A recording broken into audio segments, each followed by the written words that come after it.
emyaka giweza na bweddu bukyanga omulabirizi James William Ssebaggala ayawulibwa okutandika obuweereza mu kkanisa, so nga ate awezezza emyaka 12 ng'omulabirizi w'obulabirizi obw'e Mukono. Ono akulembedde okusaba kwa kulisimaasi okusembayo mu buweereza bwe. Bishop Ssebaggala yakulembedde okusaba okw'emirundi 3 mu lutiko y'abatukuvu Filipo n'Endereya mu kibuga Mukono. Merry Christmas to you. Badde tunuulira tingagabana nammwe olunaku lwaleero ebigambo bino ebya Krismasi. Ate oboolyawo Krismasi yange esenjeeyo okubeera nammwe ng'omulabirizi w'e Mukono. Oboolyawo bwefuna omukisa omulala n'enkomawo n'ennyumirano ku lwa Ssekukkulu okwo kulibeeranga agamba nti nno omulabirizi waffe yakola ki? Eyawummula. Nonesobola ebbanga lino erisigaddeyo, sabbiiti zino ezisigaddeyo, nga mmaliriza olugendo lwange olw'emyaka 40 lwemaze nga mpeereza Mukama, kubanga obuweereza buno nabuyingiramu mu mwaka gwa 82 okutuuka olwaleero gy'emyaka 42. Neebaza Katonda. Ekyokubiri, neebaza Katonda olw'emyaka 12 gye tumaze ne mukyala wange Tezra nga tuweerezanga abalabirizi b'obulabirizi buno. Akulembedde okusaba okwa kulisimaasi okusembeddeyo ddala nga ye mulabirizi ow'obulabirizi obw'e Mukono. Ono asinzidde mu kusaba kuno ne yeetondera Abakulisitaayo bakoze obubi mu bbanga eryo. Ssebaggala asinzidde wano ne yeetondera Abakulisitaayo olw'ebyo ebiyinza okuba nga tebibatambulidde bulungi mu buweereza bwe, ng'oboolyawo aliko baanyizizza oba bayisizza obubi ye ng'omuntu, mukyala we Kabe Kasinge n'abaana baabwe, n'asaba basonyiibwe kuba nabo bantu basobya. Njagala okwebaza ennyo famire yange Mama Tezra ampagidde nnyo obuweereza bwawe n'okubireko. Njagala okwebaza ennyo abaana baffe bayimiridde wamu naffe, era bamiikiridde wano mu maaso gammwe. Njagala okubasaba tewabeerawo ekisubye oba kunze oba ku mukyala wange oba ku baana baffe bannange musonyiwe, kubanga tuweerezanga tuli bantu, tugezaako okukola ekisingako okubeera ekirungi, naye oluusi weesanga ng'okoze ebitali birungi. So mutusonyiwe oba ebitatuuse, naye ate ebituuse ffe twebaza mmwe, kubanga mmwe mubadde awamu naffe, mutuwaniridde, mutusitudde.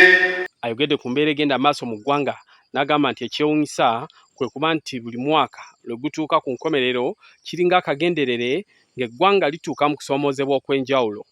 Abooluganda agabumulidde mu bubaka tuyita mu kaseera akazibu, mu bigambo by'obufuzi nawulidde abapozisyoninga bawanjaga bannanga abantu ffe bate, mu bigambo byenfuna bizinesi zifuuse ezibu ddala, mu bigambo bya security muwulidde obuzibu bw'amaanyi. Neewuunya nti bwe tutuuka mu biseera bya Ssekukkulu wabeerawo okusoomooza okw'amaanyi nnyo, naye olunaku luno teruliko kwe kutuzzaamu amaanyi. Omulabirizi avumiridde ekikolwa eky'ekko ekyakolebwa ab'ettima abakkira ekisulo ky'abaana bamuzibe ku ssomero lya Salama School for the Blind erisangibwa Entenjero Kisoga mu disitulikiti ey'e Mukono ne baliteekera omuliro okakkana ng'abaana 11 bafiiriddewo, ate omulala omu kwabo abaatwalibwa mu ddwaliro ng'embeera yaabwe mbi naye n'amala n'afiirayo. Omuntu wa Katonda omulamu, omuntu wa Katonda ategeera, olina emikono, olina amaaso, olina amagulu, ddala n'okwata ekibiriiti n'amafuta ogenda oyokya abaana abazibe b'amaaso. Muntu wangeri ki oyo? Twebuuza Katonda atusaasira abooluganda, Katonda atubeere, bakulonze mu kifo eky'obuvunaanyizibwa, naye gwe n'oyagala kwekusa wekka. Mukama atubeere. eri abasuubuzi weebuuza omuntu amanyira ddala ebintu biri expired naye n'akulukuunya asobole okubizza obujja deeti ogizza obujja naye biri bifuuse butwa n'otosaasira bantu bagenda kulya oba kunywa bintu ebifaanana bwe bityo. Mukama atubeere tuve mu kifaananyi ekyo sitaani kyatutaddemu. Ebintu ekisinga obungi nga bwetera okubagamba waliwo sitaani byatukozesa naye nakwewuunya naga ate gwe ompiseeko nange. Sitaani yennyini ng'akola ki? Ng'akwewuunya. Omulabirizi Ssebaggala yayingira obuweereza mu mwaka gwa 1982 so ng'ate yatuula ku ntebe y'obulabirizi mu mwaka gwa 2010 ng'ono yaddira mu bigere omulabirizi eryo Paul Luzinda Kizito. Bishop Livingstone Mpalanyi Nkoyoyo ye yali omulabirizi ow'e Mukono eyasooka mu mwaka gwa 1984 ng'ono oluvannyuma yasuumusibwa n'afuuka ssaabalamuzi w'ekkanisa ya Uganda nga yaddirwa mu bigere omulabirizi Michael Ssenyimba ng'ono ye yali omulabirizi owookubiri.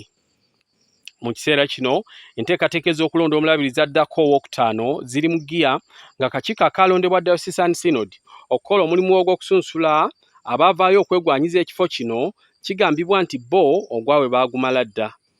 Amawulire gazze galaga abamu ku bavuddeyo nga baagala entebe ennene okuli Canon David Luvumu, Canon David Mpagi Ssaabadinkoni ow'Esseta, Canon Edward Kironde Balamaze Ssaabadinkoni ow'e Provost wa Lukiiko Canon Enos Kagodo Kitto, Canon Moses Banja aweerereza mu bulabirizi obw'ennamirembe, Ssaabadinkoni w'e Nasuuti Godfrey Sseŋŋendo be bamu ku abo abaavaayo nga beeyagaliza ekifo kino. Wabula mbu amannya abiri agayitamu mwe muli erya Canon Enos Kagodo Kitto ne Godfrey Sseŋŋendo.